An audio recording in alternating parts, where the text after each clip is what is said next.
October 11th, 1963. 11:58 p.m. A rooftop overlooking the East River. The wind was a blade, sharp and cold, slicing off the water. It carried the scent of salt and industrial decay, a smell Silas knew better than any cologne. He lay flat on the graveled tar paper, the stock of the Remington 700 cool against his cheek. Through the 12x unertl scope, the world was a circle of focused light, a stage where one man was about to exit. This was the 9th time. The 9th name on a list Bumpy Johnson had written himself, a list of men who were poisoning Harlem from the inside out, flooding the streets with a new, purer grade of Italian heroin that was turning children into ghosts long before they were dead. 9 hits. And after tonight, 0 witnesses. They called him the Ghost, a whisper in the criminal underworld, the silent instrument of Bumpy's wrath. A man who didn't exist. The target, a mid-level mafioso named Frankie the Fink Finestra, stood on the balcony of his penthouse apartment across the river, laughing. He held a glass of amber liquid, his silhouette framed by the warm, golden light spilling from inside. He was celebrating a deal, a shipment that had slipped past Bumpy's men at the docks, a victory he would not live to savor. Silas controlled his breathing, letting it out slow, the crosshairs settling on the point just behind Finestra's ear. The wind was negligible at this range, a 2-mile-per-hour nudge from the left. He accounted for it, a fractional adjustment born of instinct and 1,000 hours of practice. His world shrank to the circle of the scope, the man in it, and the space between heartbeats. He squeezed the trigger. The rifle bucked, a solid, familiar punch into his shoulder. The sound was a dull cough, swallowed by the custom-built suppressor and the vast, indifferent noise of the city. Through the scope, he saw the glass shatter in Finestra's hand a split second before the man himself collapsed, a puppet with its strings cut. No spray, no mess. A clean, silent exit. The Ghost had done his work. He didn't watch any longer. He was already disassembling the rifle, packing it into the specially designed leather case that looked like a salesman's sample bag. 9 hits. 0 witnesses. He was the master of this dark science, a phantom who moved through the city's arteries, excising the cancers Bumpy pointed out. He felt nothing. Not pride, not remorse. It was a job. A necessary, ugly job that paid for the brownstone on Strivers Row, for his wife Lena's peace of mind, for his son Marcus's future. October 12th, 1963. 1:47 a.m. Strivers Row, Harlem. The Lincoln Continental, driven by his young apprentice Junebug, slid to a silent stop in front of the immaculate brownstone.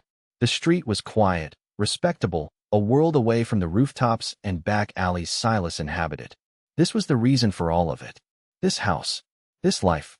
He got out, the leather case heavy in his hand. "Go on home, June," he said, his voice low. "I'll see you tomorrow."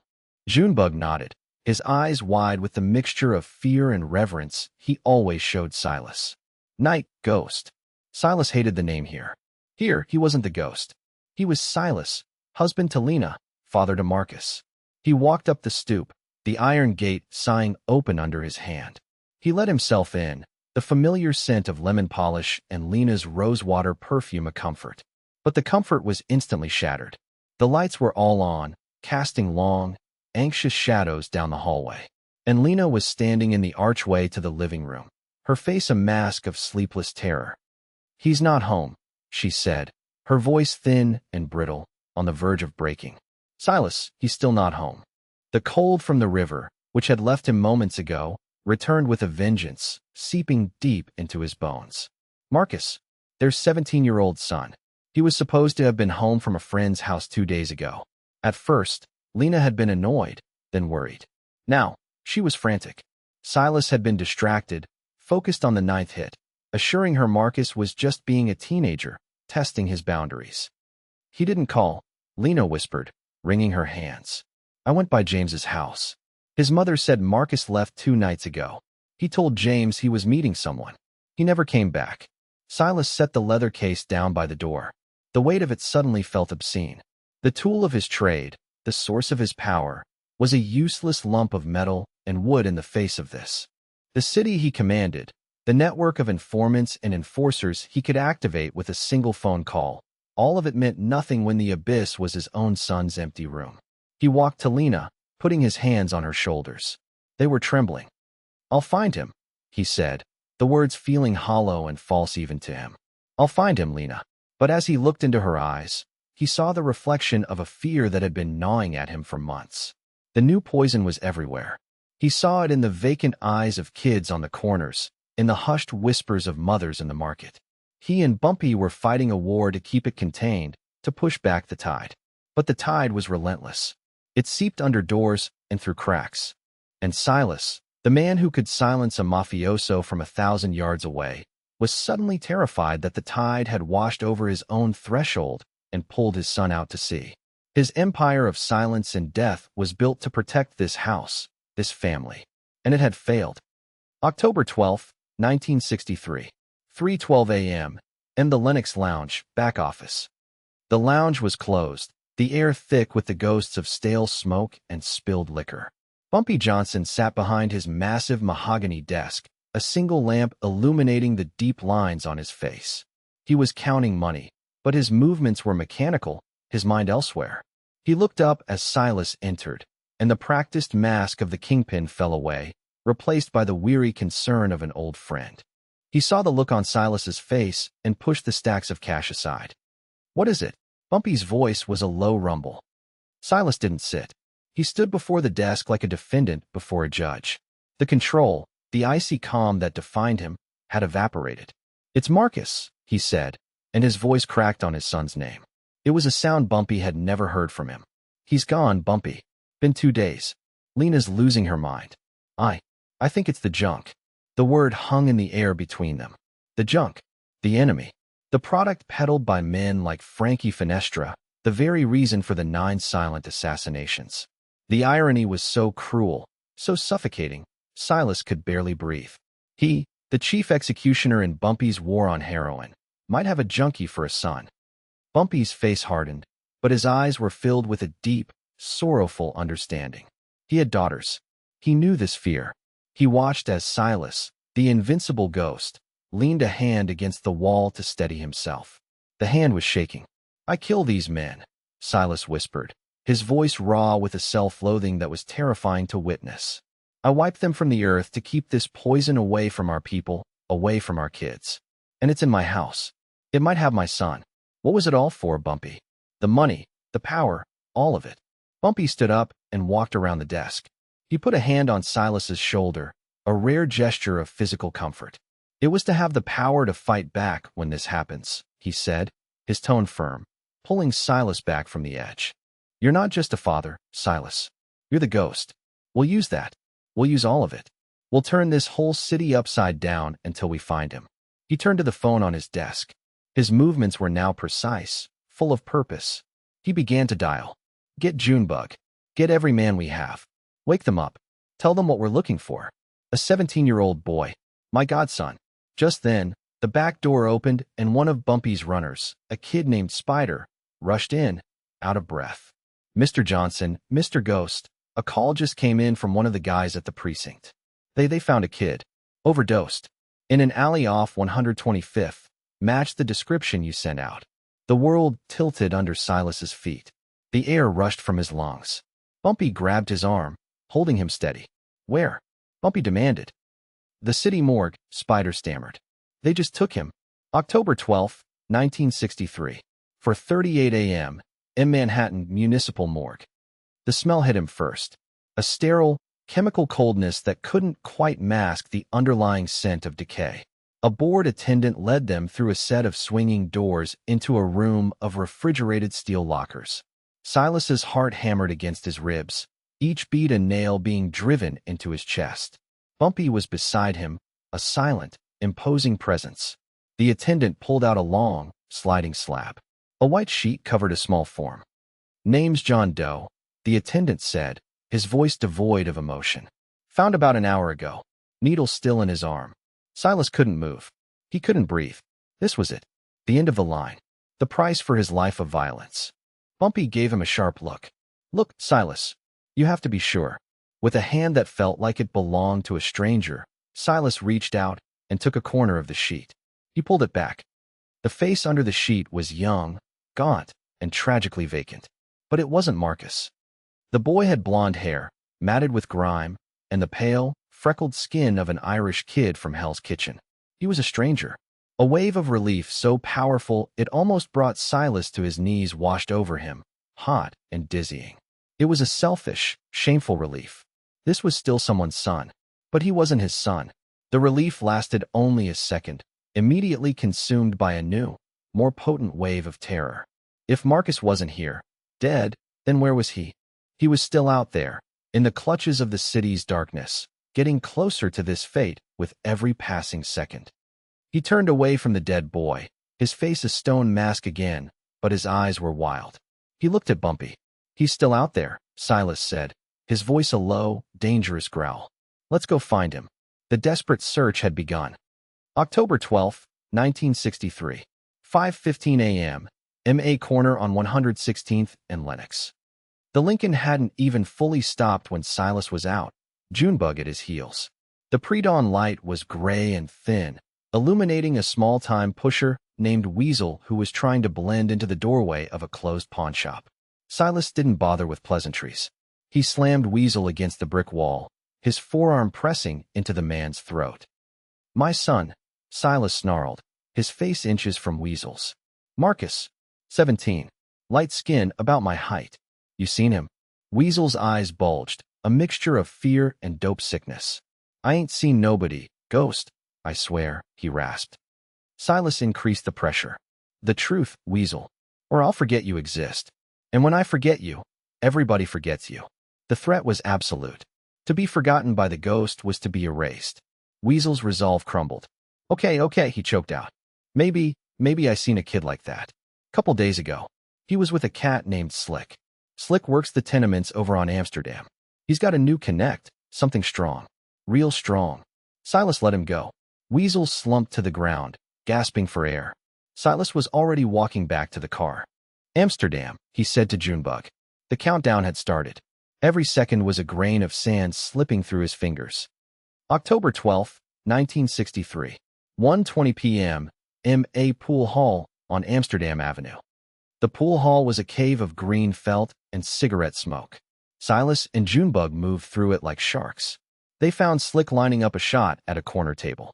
Silas picked up a cue ball, its weight solid and heavy in his palm. He walked over and placed it on the table, blocking the shot. "We need to talk," Silas said.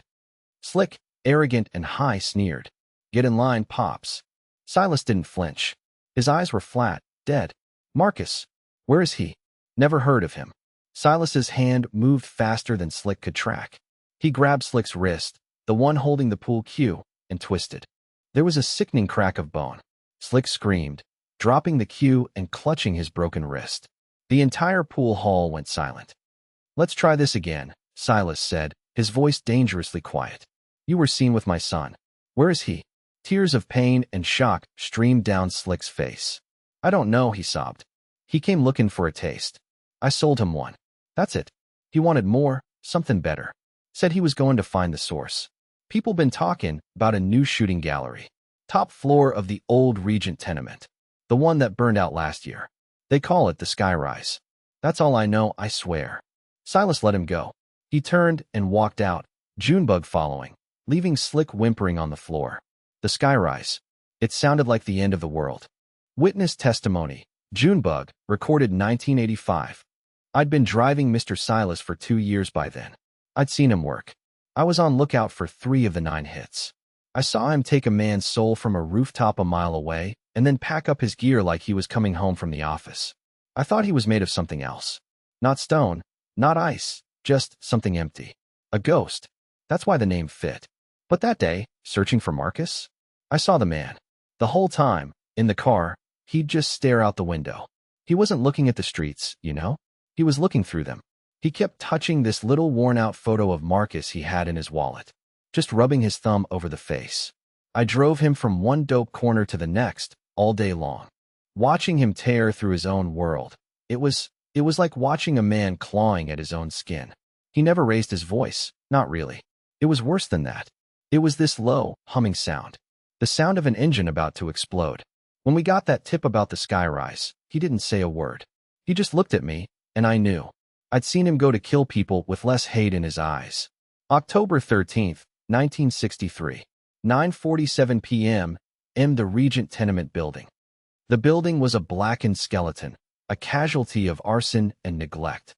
The windows were empty sockets, the front door long gone, leaving a gaping mouth that exhaled the stench of rot and human misery. This was the place. The skyrise. Silas got out of the car, Junebug beside him. Bumpy had offered to send a team of enforcers, an army, to storm the place. Silas refused. "This is on me," he'd said. This was his penance. He carried a .38 in the waistband at the small of his back, but he hoped he wouldn't have to use it. Violence was a tool for his job. This was not a job. They entered the building, their footsteps crunching on plaster and broken glass. The darkness was absolute, broken only by the thin beam of the flashlight Silas carried. The air was thick with the smell of urine, mildew, and something else, a sweet, sickly chemical odor that clung to the back of the throat. The smell of cooked heroin. They climbed the stairs, each step groaning in protest. The lower floors were empty, just debris and the ghosts of forgotten lives. But as they climbed higher, the signs of life, or something imitating it, began to appear. Discarded needles, bloody rags, and then the sounds. A low moaning from one of the rooms. A sudden, hacking cough from another. They were entering the land of the dead. On the 6th floor, the top floor, they found it. A heavy steel door, reinforced and new, blocked the hallway. A small peephole slid open as they approached. A pair of paranoid, strung-out eyes peered out. "What you want?" a voice rasped. Silas didn't answer. He simply raised his hand and pressed the muzzle of the .38 against the peephole. "Open it." There was a frantic scrambling sound, and the heavy bolts were thrown back. The door creaked open. The man who opened it was a walking corpse, his skin the color of ash. He took one look at the fury on Silas's face and stumbled back into the room. And then Silas saw it. Hell! The room was a vast, open space, the entire top floor of the tenement. The roof had partially collapsed, leaving it open to the night sky, the stars obscured by a haze of smoke. Mattresses and filthy blankets were scattered everywhere, and on them, dozens of bodies. Some were twitching, some were comatose, some were staring at the ceiling with the empty, thousand-yard stare of the damned. The air was a physical weight, a suffocating blanket of human despair and burning dope. This was the source, the heart of the sickness. Silas swept the beam of his flashlight across the room, his heart a cold, dead stone in his chest. He moved through the bodies, stepping over limbs, ignoring the moans. Junebug followed, his face pale, a hand over his mouth. Silas's light scanned face after face, each one a tragedy, each one a failure. He was looking for his son in a mass grave of the living. And then he found him.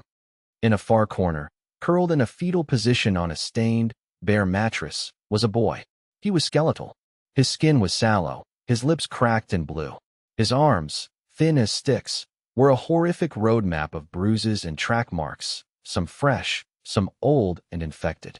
A dirty needle lay on the floor beside his hand. It was Marcus. For a moment, Silas couldn't process it. This couldn't be his son.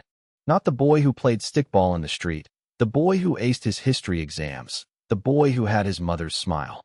But it was. He could see the faint echo of that smile, even in this death mask. Silas fell to his knees beside the mattress. The ghost, the silent assassin, the master of control, was gone. A father was in his place. He reached out a trembling hand and touched his son's cheek. It was cold. Too cold. "Marcus," he whispered, his voice breaking. "Marcus, son." There was no response. Silas put his fingers to his son's neck, searching for a pulse. He found one. It was faint, thready, a desperate little bird fluttering against the cage of his ribs. He was alive. Barely. Silas gathered his son into his arms. The boy weighed nothing. He was a bundle of sticks and rags. He buried his face in his son's greasy hair, and a sound was torn from his throat, a sound of such profound agony that it silenced the entire room. The junkies, the walking dead, they all turned their heads to look at the man in the expensive coat, holding his dying child, and for a brief, lucid moment, they saw their own families, their own lost loves, reflected in his grief. Silas looked up at Junebug, his eyes burning with a fire from the center of the earth. "Get the car," he commanded, his voice a raw, shredded thing. Call Bumpy. Tell him to have the doctor ready. The one from the docks. Tell him to be at the safe house on 145th. Now, he stood, lifting Marcus as if he were a baby. He held his son tight against his chest, a human shield against the hell that had claimed him. As he walked toward the door, the keeper of the gallery, the man who had opened it, made the mistake of stepping in his way. Hey, you can't just... Silas didn't stop walking. He didn't look at the man. He just kicked him squarely in the chest, a single, brutal motion. The man flew backward, crashing into a wall and slumping to the floor, unconscious. Silas didn't even register it. His entire universe had contracted to the fragile life he held in his arms. He carried his son out of the skyrise, down the 6 flights of stairs, and back into the world, leaving the inferno of the living dead behind him. October 14th, 1963, 12:15 a.m., M. Safe House, 145th Street. The apartment was one of Bumpy's many anonymous properties, clean, sterile, and untraceable. Dr. Evans, a disgraced physician who had lost his license and now worked exclusively for Bumpy's organization, was waiting. He was a nervous man, but his hands were steady. He took one look at Marcus, laid out on the bed, and his face went grim. He's in shock, Evans said, already preparing a syringe. Pulse is thready, respiration is shallow. What did he take? The new Italian stuff, Silas said, his voice flat. He hadn't let go of his son's hand. As much as he could get.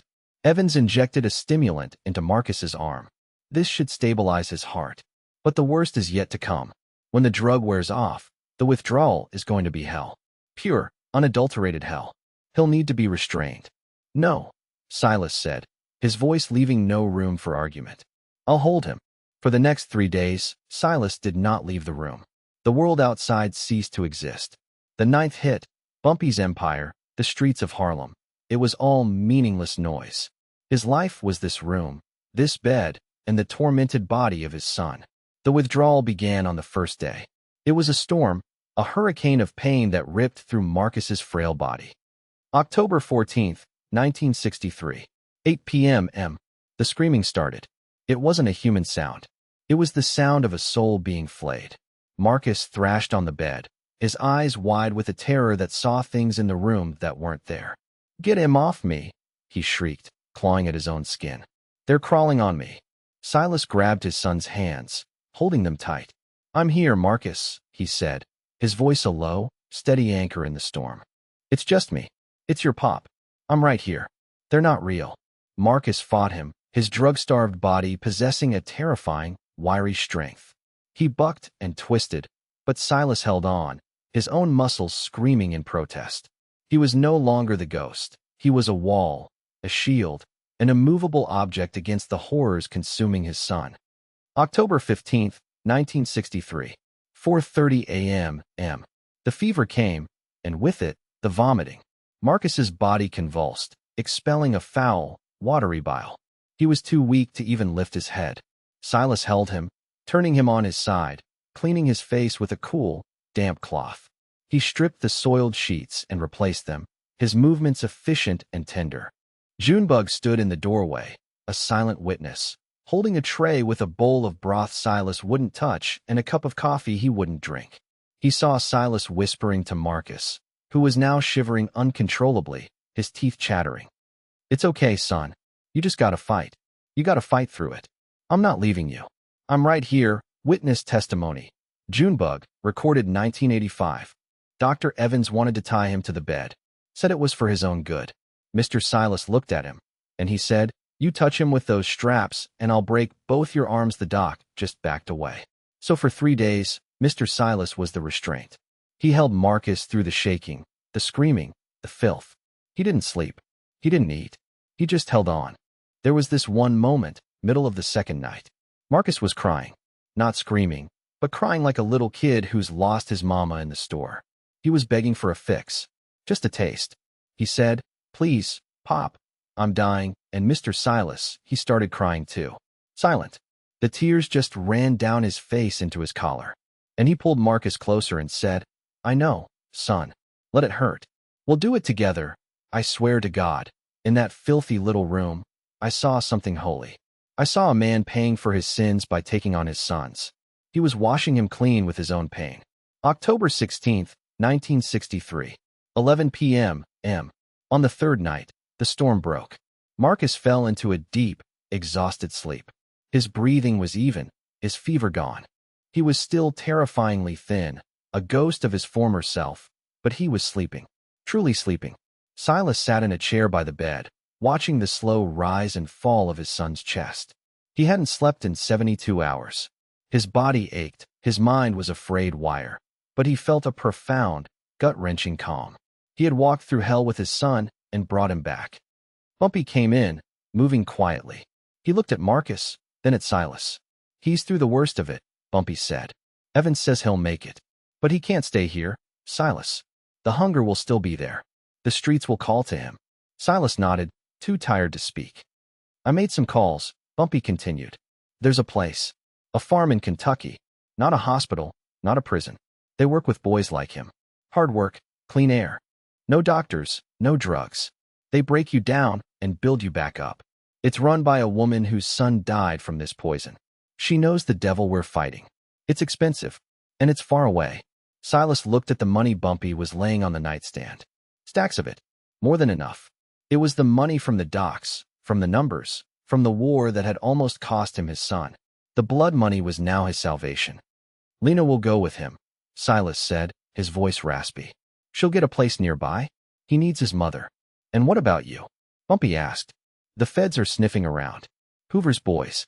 They lost Fenestra and 8 of his friends, and they're starting to ask questions we don't want to answer. They're building a case, a big one. Conspiracy, RICO. They want to take the whole kingdom down." Silas looked at his sleeping son, then at Bumpy. His choice was clear. His life as the ghost was over. The 9th hit was his last. But he had one more debt to pay. "The kingdom saved my son," Silas said. "I'll make sure it's still here when he's better. Let them come. I've got nothing but time." April 2nd, 1964. Foley Square Federal Courthouse. Silas stood before the judge, his face impassive. Bumpy Johnson sat in the back of the courtroom, a spectator. The federal prosecutor laid out a sweeping conspiracy case, but the linchpin was a series of untraceable financial transactions, a money laundering scheme designed to hide the organization's profits. They couldn't prove the hits, but they could prove the money. And Silas, on the advice of Bumpy's lawyers, confessed to being the architect of it all. He took the fall, building a firewall of his own body around Bumpy and the entire operation. He protected the system that was now paying for his son's recovery. The judge sentenced him to 15 years in the new federal penitentiary at Marion, Illinois, the place they built to replace Alcatraz. 15 years. A lifetime. As the marshals led him away, he looked back and met Bumpy's eyes. It was a silent, final understanding. A king and his most loyal knight. June 1964 to October 1974. United States Penitentiary, Marion, Illinois. The next decade of Silas's life was measured in 8 by 10-foot increments. The world shrank to a concrete box, a steel door, and the yard. But his real life, the one that mattered, arrived in envelopes with Kentucky postmarks. The first letter from Marcus came 3 months in. The handwriting was shaky. "Pop. Mom found a little house a few miles from the farm. She brings me cookies on Sundays. I hate it here. We get up at 5 a.m. and chop wood and feed chickens. My hands are all blisters. At night, I can still feel the crawling. I still want it. The woman who runs this place, Mrs. Gable, she says the wanting never really goes away. You just have to find something you want more. I don't know what that is yet. I'm sorry for what I did to you and Mom. Marcus." Silas read the letter until the paper was soft and worn. He wrote back the same day. "Son, blisters heal.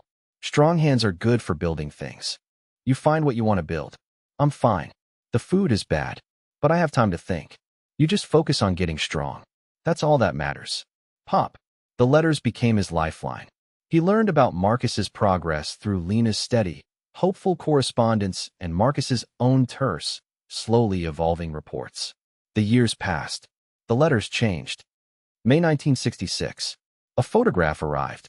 Marcus, taller and broader in the shoulders, standing by a fence, a small, tentative smile on his face. He was holding a high school diploma. "Pop. I finished. Mrs. Gable says I'm smart enough for college. Can you believe that? I've been helping her with the accounting for the farm. It's just numbers, but it feels good to make them add up right. Mom is proud. She says I have your head for numbers. Hope you're okay. Marcus. September 1970. Another photo. Marcus on a college campus, surrounded by trees and brick buildings. He looked like any other student. Healthy. Clean. Pop. Majoring in architecture. I like the idea of building things that last. Things with strong foundations. We studied the brownstones on Strivers Row. I told my professor I grew up in one. I'm thinking about you.